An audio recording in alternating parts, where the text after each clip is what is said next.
My world was a work of minimalist art, a penthouse on Manhattan's Upper East Side, where every object had its place and every marble surface shone immaculate. The floor-to-ceiling windows framed the shimmering chaos of New York, but inside, an absolute silence reigned, as cold as the shades of gray and white that dominated the decor. It was a castle of plastic perfection, a monument to the success my husband, James, and I had built. But a castle is not a home. It lacked the echo of laughter, the scent of life, the warmth of a soul. The wealth that overflowed from the walls created a vacuum in my chest, a loneliness so vast that the silence seemed to scream. I walked through these corridors like an intruder, feeling the weight of a luxury that only served to highlight how poor I was on the inside. I am Eleanor. I am 35 years old, and to the world I am the definition of success. A renowned architect, with projects featured in magazines, married to a promising investment banker. I dress elegantly, my hair and makeup a perfectly assembled armor every morning. It is the facade I present, the woman who has everything under control. However, beneath the silk and designer labels, there is a version of me that no one sees. A woman whose shoulders are always tense, whose smile is a fragile mask that never reaches her eyes.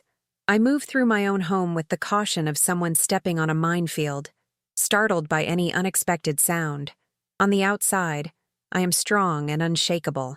On the inside, I am falling to pieces, suffocated by an anguish I have learned to hide even from myself. The trigger for my silent ruin has a first and last name: Margaret, my mother-in-law. She moved here from her home in Connecticut after being widowed, under the pretext of helping us. In front of James and others, she is the personification of sweetness, a fragile and dedicated old lady. But when we are alone, her mask falls and mine is put to the test. Her eyes, once tender, acquire a calculating glint.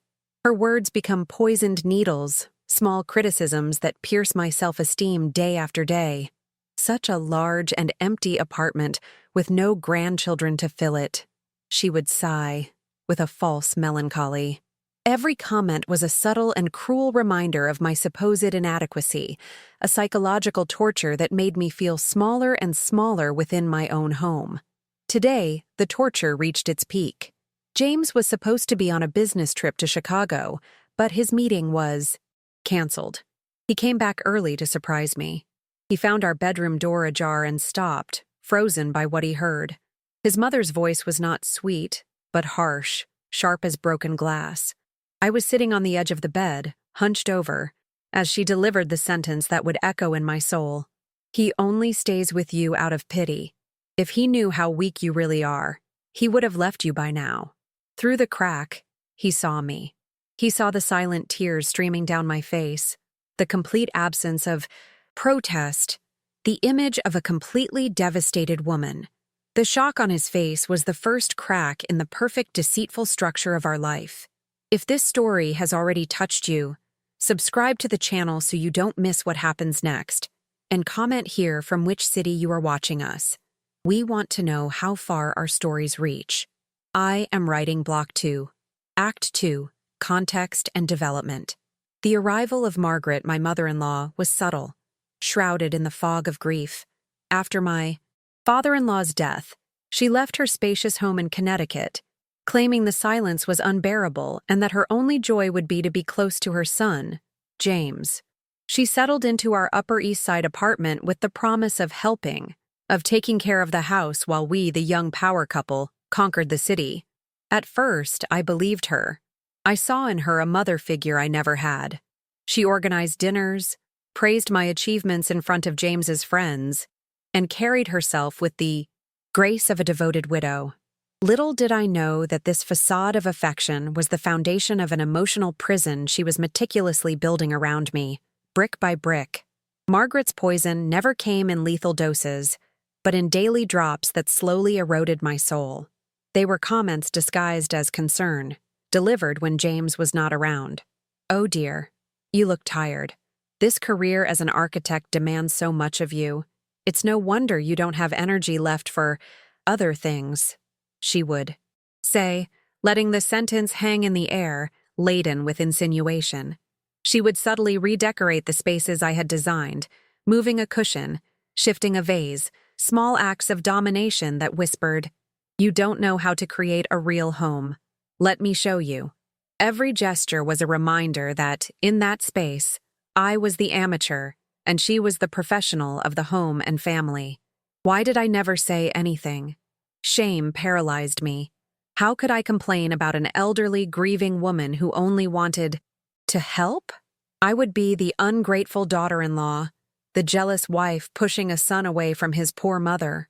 Margaret was a master of manipulation, making me question my own sanity. "You're so sensitive lately, Eleanor. Are you sure you're all right?" she would ask with calculated sweetness after a veiled criticism. I started to believe her. I started to believe that I was the problem, that I was weak, inadequate, and that the pain I felt was just a flaw in my own personality, a defect I needed to hide at all costs, especially from James. This loneliness was an abyss within me. Living in the heart of Manhattan, a city of 8 million souls, I had never felt so invisible. I smiled at dinners, agreed with Margaret's suggestions, and praised how indispensable she was. Inside, I was screaming. Every night, I lay next to the man I loved, feeling an ocean of secrets between us. The fear that he would see the weakness Margaret so often pointed out kept me from speaking. What if she was right? What if, upon learning the truth, he too would conclude that I wasn't strong enough for him? So, I remained silent. Silence became my accomplice and my executioner, preserving my marriage while destroying me. That day, when James walked into the room and saw me broken, the world stopped.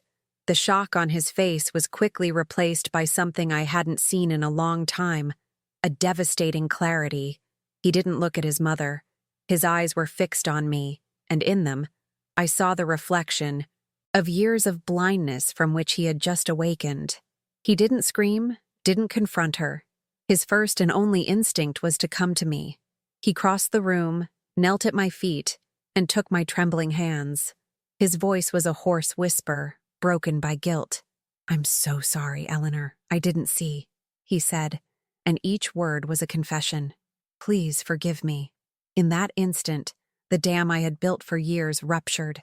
I didn't cry out loud. It was a silent collapse, a tremor that shook my entire body, releasing years of pent-up pain. James didn't rush me. He just stayed there, on his knees, holding my hands, allowing me to break completely in front of him, as if his presence was the only thing that could keep me from turning to dust. It was the validation I didn't even know I desperately needed. It wasn't about anger or revenge, it was about being seen. It was about him, finally, seeing the wound his mother opened in me every day, a wound I tried to hide under layers of perfection and fake smiles. The truth was there, naked and painful, between us. After what felt like an eternity, he kissed my hands and stood up. His movement was slow, deliberate. The sadness on his face gave way to a cold determination I had never seen before. He turned to Margaret, who stood near the door, an expression of shock and indignation beginning to form. James didn't raise his voice. He didn't need to. His calm was more frightening than any shout. "Mom, it's over," he said, and the quiet of the room amplified the weight of those words. "You will leave this house tomorrow." The sentence was a final, non-negotiable verdict that redrew the boundaries of our family in a single second. Margaret's expression transformed. Shock gave way to a mask of an offended victim. "James, how could you? After everything I've done for you," she began, her voice trembling, the performance of a lifetime. But James interrupted her, not with anger, but with an icy exhaustion. "No, no more," he said, creating an invisible barrier between us and her. In that moment, I felt a spark of something I thought I had lost forever: hope. His decision was not motivated by hatred, but by an overwhelming protective love, a belated recognition of his duty to protect me, even if the aggressor was his own mother. The silence had been broken, and the sound of the truth was deafening. Of course, Margaret did not accept defeat quietly. The next day, before her bags were even packed, The victimization campaign began. She called the entire family, painting a picture of cruelty and ingratitude. We were portrayed as the cold New York couple who kicked the poor widowed mother out of her home. The first call we received was from Aunt Martha in Boston. Her voice was a syrup of false concern. "James, dear, your mother is inconsolable. Family is all we have.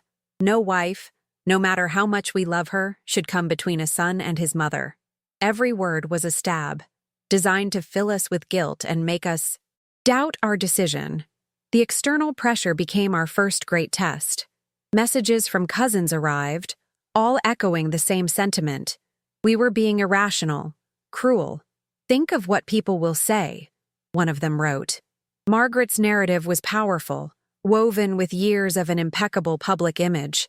For a moment, fear haunted me again. I looked at James, searching for any sign of hesitation, terrified that he might yield to the weight of family obligation. His mother's manipulation was so ingrained that I feared she could reverse everything, even from a distance, making him believe that protecting me was the same as destroying his family. But James stood firm. He answered every call with resolute calm. "I understand your concern," he would say to Aunt Martha, "but this decision is about my wife's health and safety. She is my family, and it's not up for discussion." He would hang up the phone and turn to me, his eyes saying what words didn't need to. "We are in this together." This united front was new for us. Before, we were two people sharing a space. Now, we were a team. The hostility from his family, ironically, was forging a bond between us stronger than any blood tie contaminated by toxicity.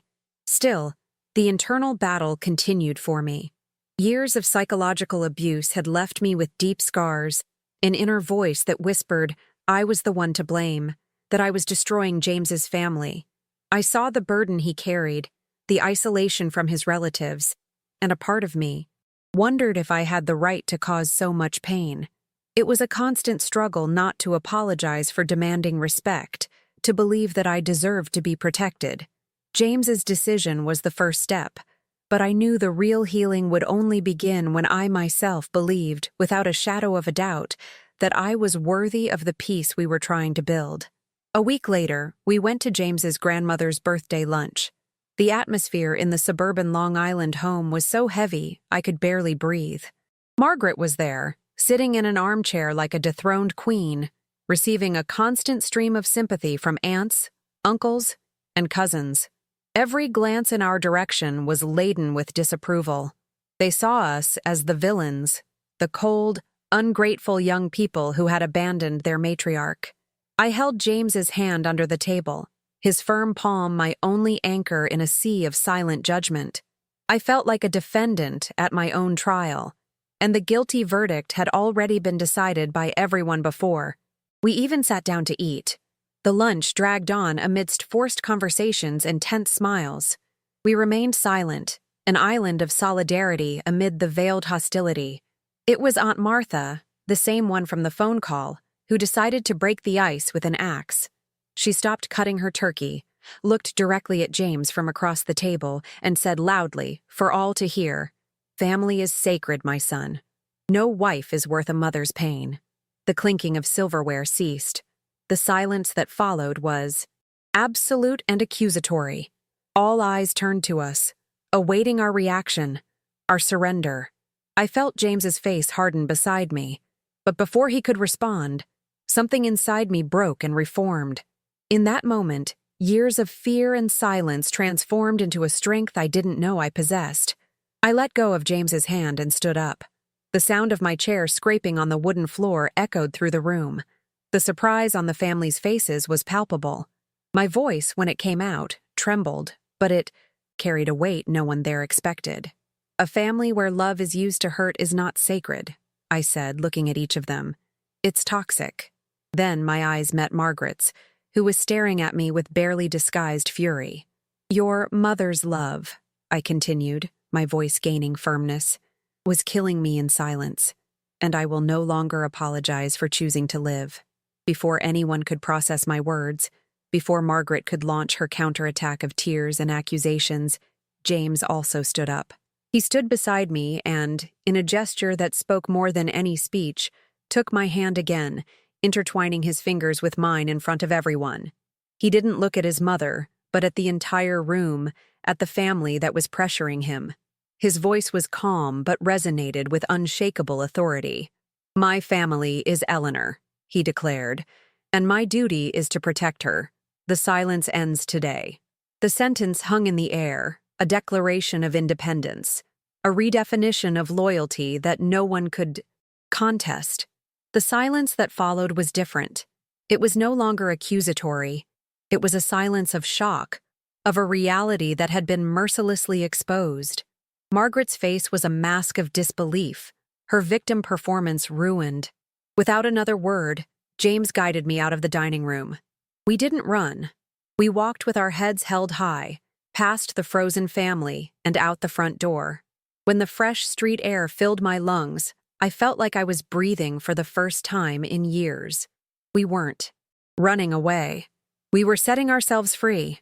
And for the first time, I was no longer alone in my fight. The war wasn't over, but we had won the most important battle, the battle for our truth. Are you enjoying this story? Leave a like and subscribe to the channel. Now we continue with the video. That night, after we left his grandmother's house, a different kind of calm settled between us. It wasn't the oppressive silence of before, but a serene peace, like that of someone who has survived a long storm. We decided, without needing many words, to distance ourselves from the family members who chose Margaret's narrative over our truth. Our world shrank, but it became infinitely stronger. The first thing we did was buy a can of deep, vibrant blue paint. Together, we painted the gray wall of the living room, each brushstroke an act of rebellion against the sterile past. We bought plants, lots of them, and the silence was filled with music, with our laughter, with conversations that stretched into the early morning. Our apartment ceased to be a showcase and transformed into a nest, a sanctuary we could finally call our own. To ensure our new foundation was unshakable, we made another decision: to start couples therapy. Not because we were broken, but because we wanted to become whole, together. We wanted to learn a new way of communicating, one that left no room for secrets or fears. Sitting in that office for the first time was an act of hope. We talked about James's guilt over his blindness and my fear of using my own voice. With each session, we built a stronger bridge between us, a foundation of honesty and vulnerability that made us impervious to external manipulations. We were giving ourselves the tools not only to heal the wounds of the past, but to build a future where trust was the central pillar of our relationship. Months passed. Peace became our new normal. The fear that once lived in my stomach was replaced by a sense of lightness. It was in this state of calm, of worthiness, that life gave us its most literal gift. On a sunny morning, with the sound of Miles Davis playing softly in the living room, I looked at the 2 pink lines on the pregnancy test. There was no shock or panic, just a low, happy cry of pure gratitude. When I showed James, he hugged me with a tenderness that said everything. The new life I felt I deserved, the life I fought to have the right to live, was now growing inside me. It was the promise of a new cycle, one that would begin not with pain, but with the love we had rebuilt. I learned that true strength was not in enduring pain in silence, pretending I was unbreakable. True strength was in my vulnerability, in the courage to admit I was hurt and to demand a stop. It was in finding my voice and using it to protect my peace and my dignity. James, in turn, learned that genuine love is not blind or complicit. He understood that truly loving requires constant attention, the courage to face uncomfortable truths, and the willingness to protect the one you love, even if it means breaking the deepest ties of the past. Our story was not about a wicked mother-in-law, but about the transformative power of breaking the silence and the rediscovery of a love that proves itself in protection. Have you done a gesture of kindness that changed a life? Leave a little heart if you believe that love is more powerful than any wealth. Subscribe for more stories of second chances. Comment: love is priceless if you also believe in human kindness. 3 years later. The afternoon sun streams through the windows of our apartment, but now it finds colors to dance on. The deep blue of the wall is the backdrop for family photos, children's drawings, and shelves full of books and toys. On the rug, our 2-year-old daughter, Grace, lets out a hearty laugh as James tickles her belly. The sound echoes through the space that was once a mausoleum of silence. Looking at them, at the life that pulses in every corner of this home, I feel a peace I once thought impossible. The apartment hasn't changed its address, but we have transported it to a different universe, one where the greatest luxury is not the marble on the floor, but the sound of our daughter's laughter. Later, with Grace asleep in her room, I sit down with my laptop. The online support group I created, Voices That Heal, has thousands of members. There, I share my story and read those of other women who, like me, suffered in silence. It is a space of validation and courage. As I reply to a post, a private message notification pops up. It's from one of James's cousins, one who was at that fateful lunch. My heart clenches for a second, out of habit. I open the message. The words are few, but they carry the weight of a world. I never thanked you. Seeing you do that gave me the courage to leave my own situation. Thank you, Eleanor. The cycle had not only closed, it had expanded, showing that a single voice rising up can give permission for many others to do the same.